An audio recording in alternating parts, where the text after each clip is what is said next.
jungle. Hello and welcome to this week's WWW. As you may be able to see, I'm sitting in a beautiful gallery. It's part of the Everard Reed Gallery. It's called Circa in Johannesburg, and I just love being surrounded by this magnificent art.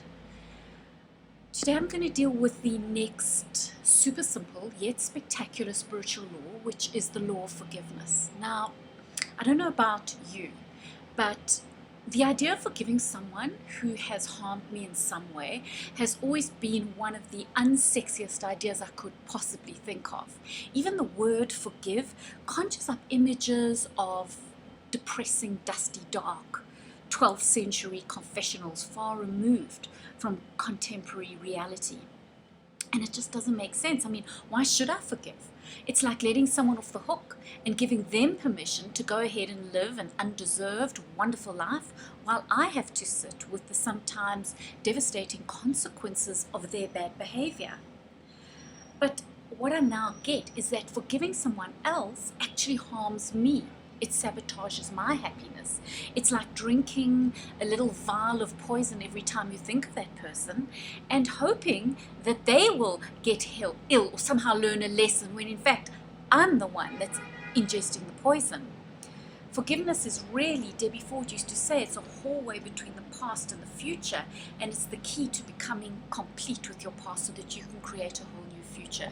Refusing to forgive is like copying and pasting something hurtful from your past and using it to contaminate your present.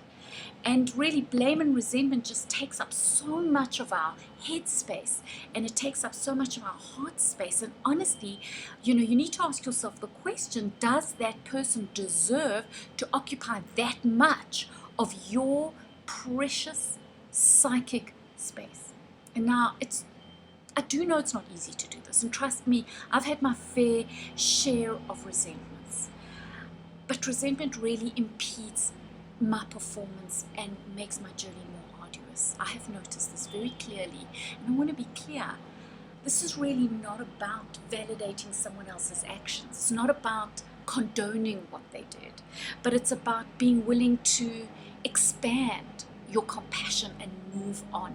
It's about being willing to look to see perhaps what good things may have come out of this mess. What qualities have you had to call upon, draw upon, or what experiences have you had that perhaps, have in some way actually been a gift.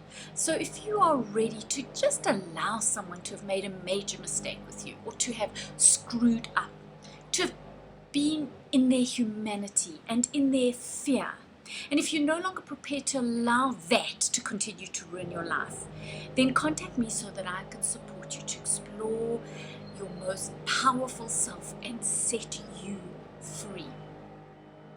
So there's just one thing to get from today's session on forgiveness, and that is that forgiveness sets you free. And I want to thank you for listening. I'm going to be overseas for the next 2 weeks, but I will have another vlog on my return. So thank you for listening, and until next time, goodbye.